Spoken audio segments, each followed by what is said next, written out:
Okay, hi everyone. Welcome to SIP's first Brown Bag Science Talk chat. We're so glad you're here. And to kick off our presentation, um, first I'd like to talk about some ground rules for our discussion today. So starting off, this is going to be a relatively informal discussion. We'd love to hear what all of you have to say, regardless of your experience in this topic, which Eva will be going over. If you do have any comments or questions you'd like to make, we ask that you speak after Eva has given her presentation. And the way you can do this is by clicking the participant button and then raise your hand. Me and Joey will be calling upon you to answer your questions, so please keep your mic muted until that time. Additionally, if you have any comments that you want to make throughout the presentation, you're welcome to use the chat box, but again, please refrain from unmuting yourself and speaking that. And finally, we are going to be recording this chat and posting it on the SIP YouTube channel. So please keep that in mind if you do not wish to have your camera on. All right. So today we're going to be hearing from Eva Deegan, an SIP alumna who worked in the Intermountain Region office in the Sonoran Desert Network. So Eva, if you'd like to take it away now at this time. Yeah, thanks. I'll share my presentation. All right. Can everyone see my screen? Yes, we can see. Sweet. Okay, so hello everyone. My name is Eva Deegan, and I'm going to be presenting today about my Scientist in Parks internship.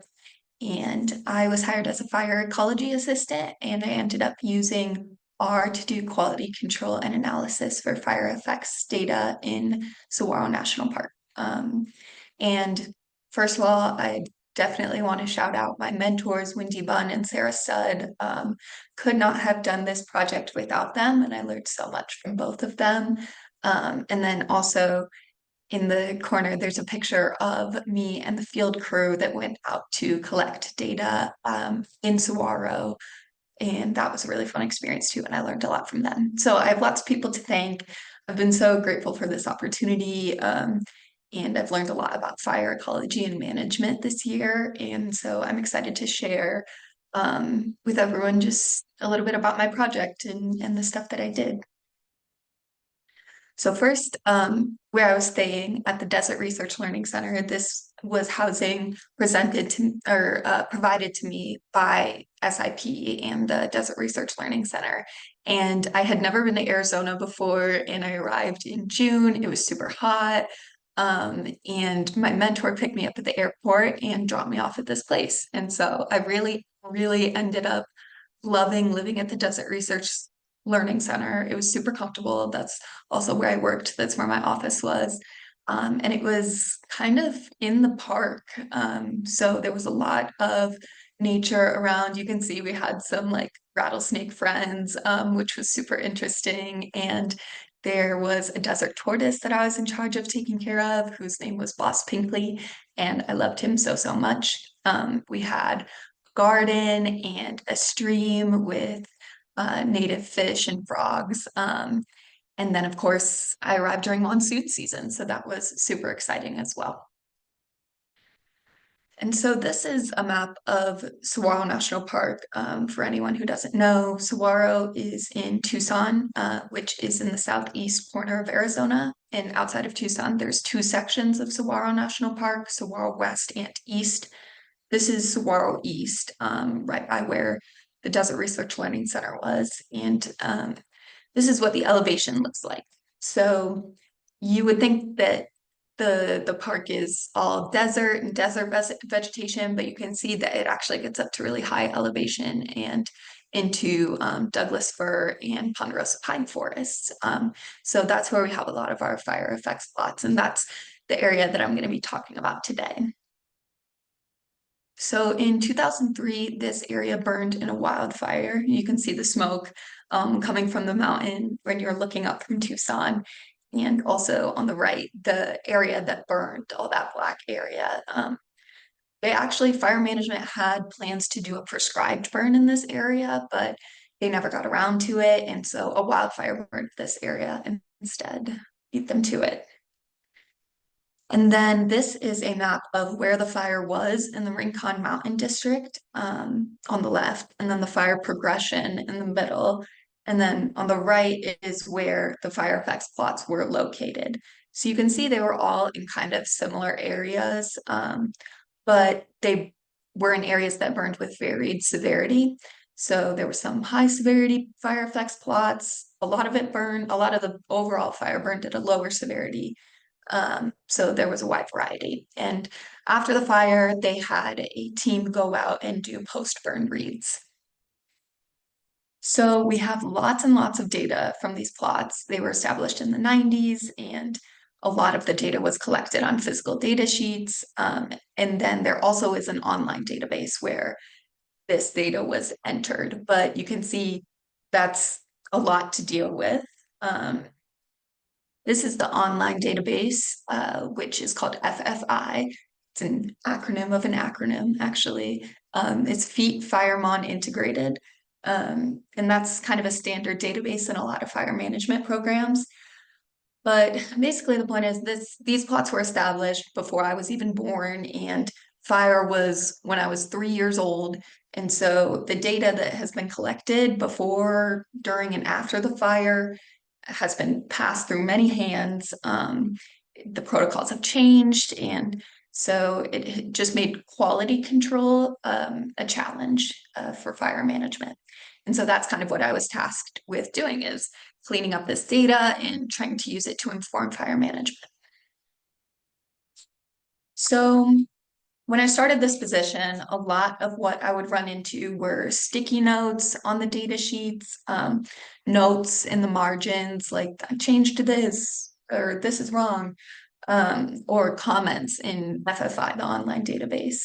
So my mentor, Wendy, she also introduced me to the method of how they had been doing quality control, which was with these queries that you can see in the middle. It was like you go to the online database, you filter the data for something, and then you look at it with your eyes just to see if it's okay. And that kind of freaked me out because I'm used to coding and having really solid process for cleaning data. And so since I came in with some experience in R, I was motivated to try to make this process a little bit more efficient and also well documented so that the person who came after me would know the state of the data. So I ended up writing some code to do quality control. And I did 5 different functions that or 25 functions, not just five. 5 different protocols with cover data, fuel data, sapling, seedling, tree data.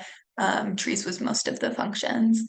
And then you also have a function that exports the answers and the data issues to an Excel file to do a sort of tracking sheet. So it also, the functions that I wrote did some visualization of the data, which was really helpful because we mentioned it was passed down from many hands and we didn't always have a good idea of what even existed.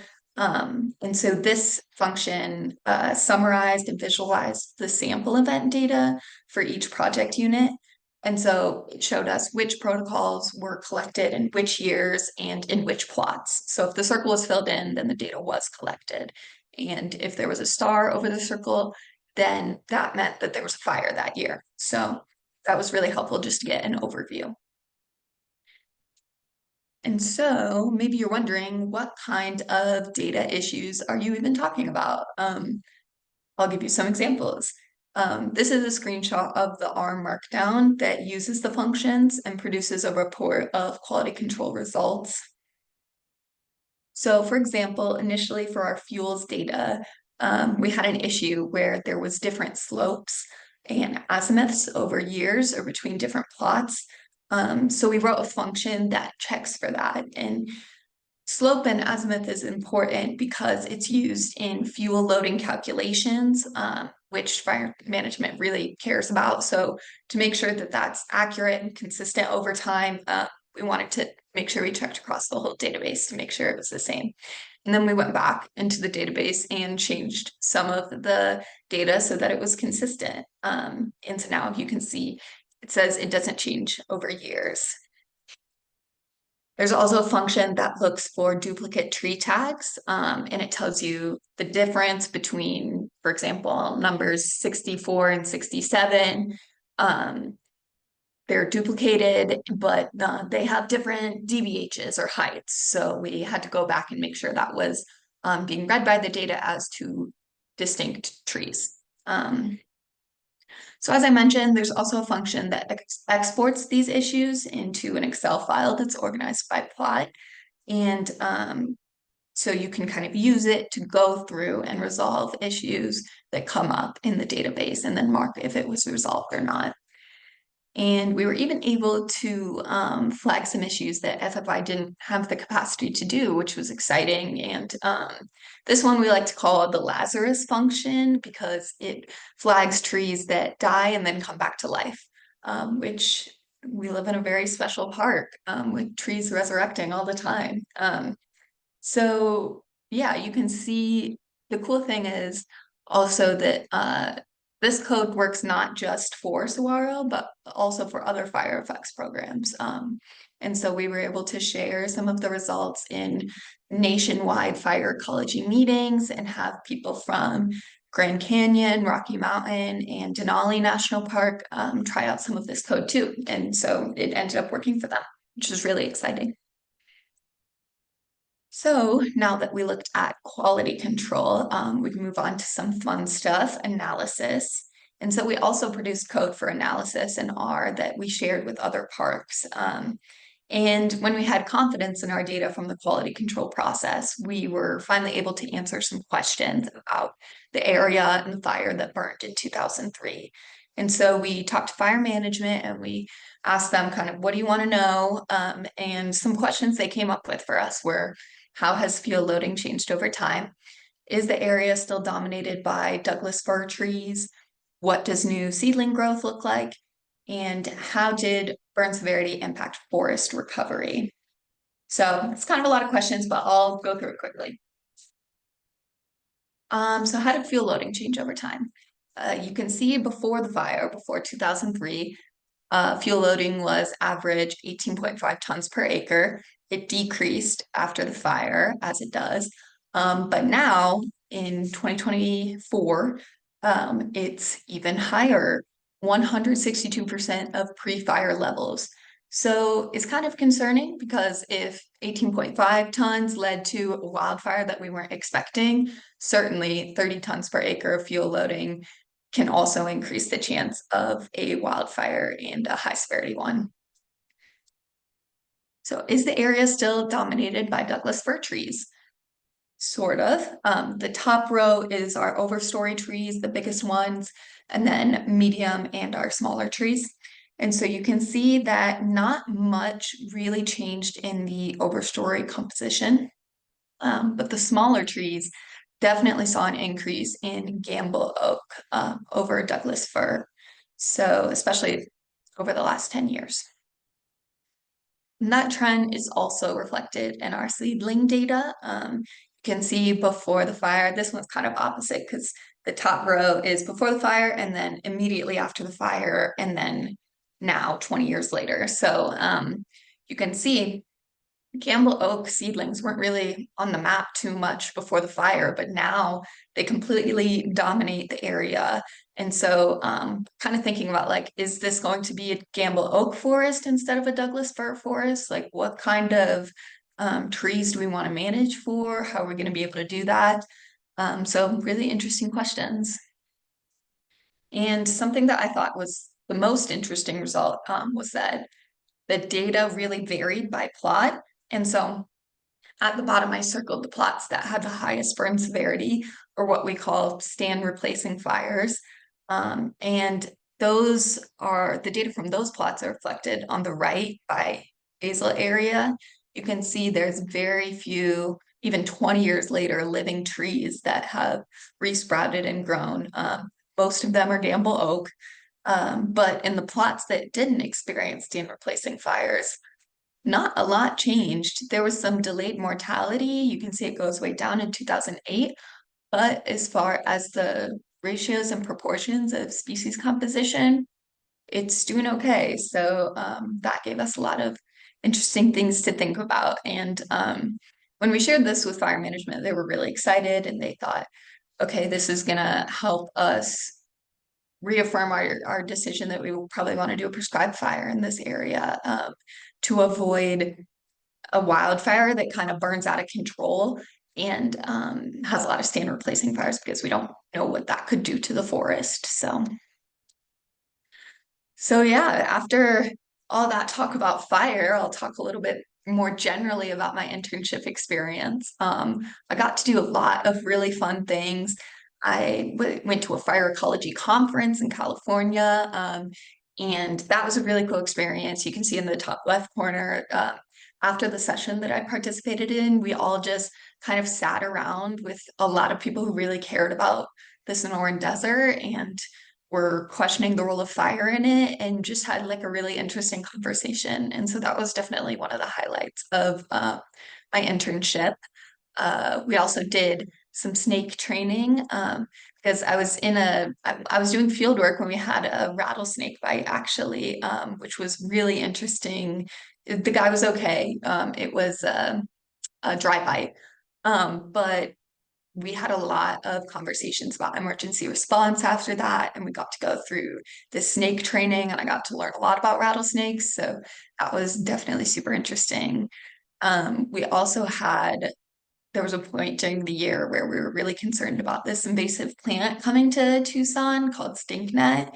And so we got to put together a bunch of flyers, go door to door and talk to people about this weed and help them look out for it. And so I kind of got a taste of outreach doing that and science communication.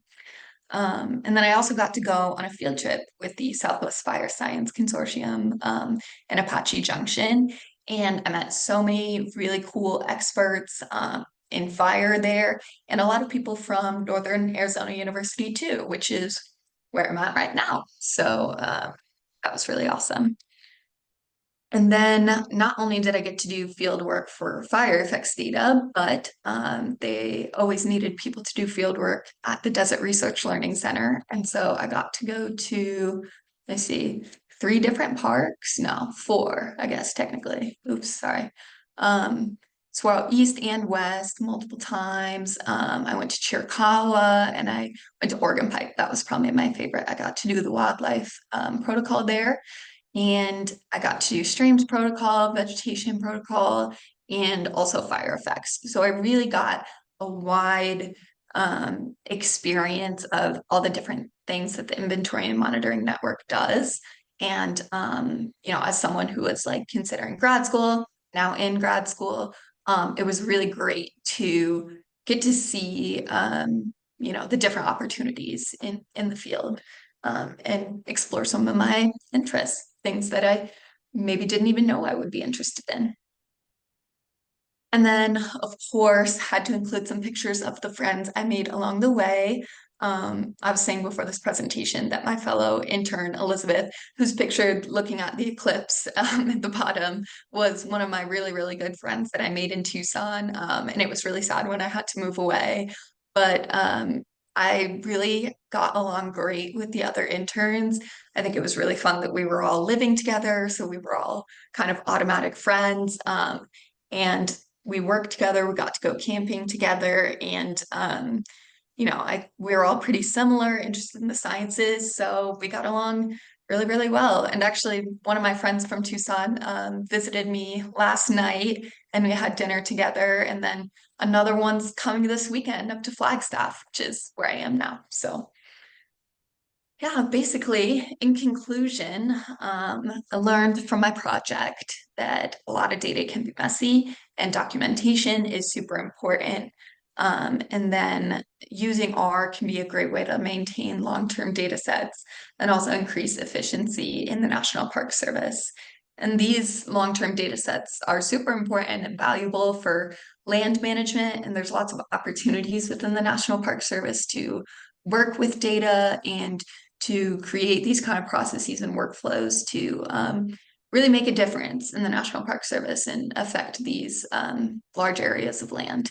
And of course, with some of the results that we got a really interesting look at change over time after the fire, and a lot of interesting questions and thinking about what we're going to anticipate for the future as Arizona gets drier and our risk for wildfire increases with climate change. So that's all I have, but thank you so much, everyone, for listening to me, and I'm excited for a discussion and if anyone has any questions.